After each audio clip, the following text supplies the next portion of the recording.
Alors bonjour à vous tous et bienvenue à cette autre capsule kilowattheure. On va parler aujourd'hui d'optimisation de recharge rapide.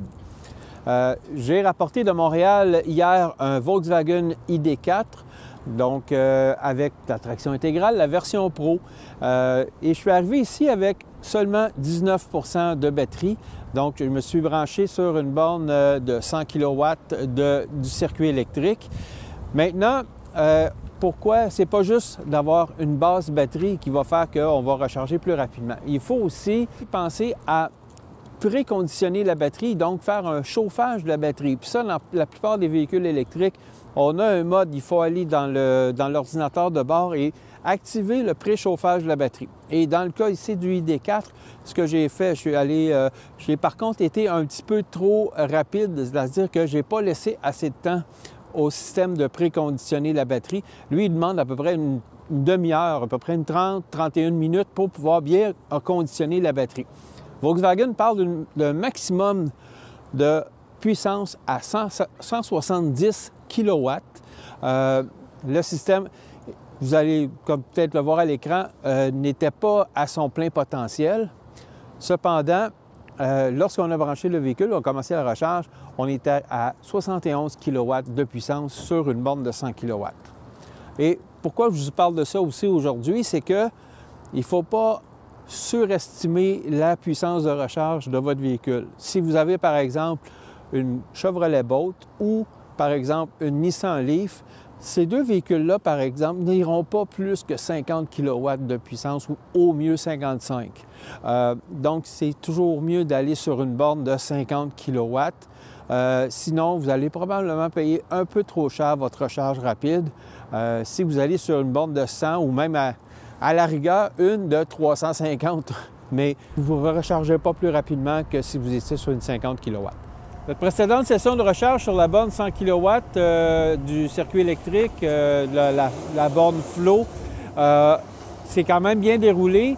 On est passé de 19 à 80 % en quelques 40 minutes à un taux entre 73 et 76 kW. Ça s'est maintenu tout le long de la recharge, dès le départ jusqu'à ce moment-là. Donc, heureusement, on avait préconditionné la batterie, même si on ne l'avait pas faite entièrement. Maintenant, on est dans une borne ABB de 180 kW du circuit électrique et là, on va voir comment on peut recharger rapidement avec ce véhicule-là. Et on a quand même préconditionné la batterie un peu plus longtemps que la première fois et on vous en parle plus tard. Une petite mésaventure qui nous est arrivée quand même avec le véhicule. Lorsque j'ai branché pour une première fois celui-ci, j'étais pas assez près de la borne. Donc, vraiment, il faut vraiment le coller le plus possible la borne, vraiment quasiment coller le bolard là, sans le frapper pour être le plus près de la borne possible et avoir le moins de tension sur le fil, sur le câble de recharge. Pourquoi? Parce que là, la communication ne se faisait pas avec le véhicule et la borne de recharge et ça faisait qu'aucune session ne démarrait et puis bien, le fil restait connecté, il y avait la petite lumière blanche qui clignotait tout le temps. Heureusement, un préposé du circuit électrique m'a dépanné au téléphone et m'a dit la procédure à faire. Si jamais ça vous arrive, il faut tirer le plus possible sur le câble, avoir le moins de tension possible avec celui-ci entre le véhicule et la borne et appuyer fermement le bouton du connecteur et même le pousser vers, si on veut le renforcer, comme si on voulait le renfoncer dans le véhicule. Et là, le connecteur relâche et on peut le débrancher en toute sécurité. C'est vraiment, là, il paraît que les Volkswagen ID.4 sont très capricieux par rapport à ça.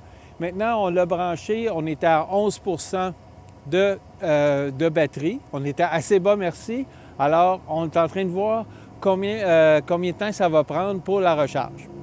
Alors, on achève on est en train de terminer notre session de recharge sur la 180 kW ici. Je dois quand même vous dire, même si on avait réussi à préconditionner la batterie puis atteindre presque au-dessus de 160 kW de puissance potentielle avec le préconditionnement, bien, il est arrivé qu'en même temps, il y a une autre personne qui est venue se brancher sur la même borne et là, on est en puissance partagée. Fait qu'on a eu une puissance à peu près de 88 kW tout le long.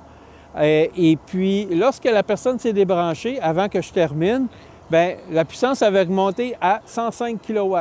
Donc, on voit qu'il y a eu un transfert qui s'est fait entre les deux bornes. Donc, en gros, on a chargé de 11 à 65 en à peu près une demi-heure. C'est quand même pas pire, mais si on avait pu aller à 170 ou 160 kW, ça aurait été beaucoup plus rapide. Alors, on espère que cette capsule sur la recharge et l'optimisation de la recharge vous a plu. On vous dit à la prochaine fois.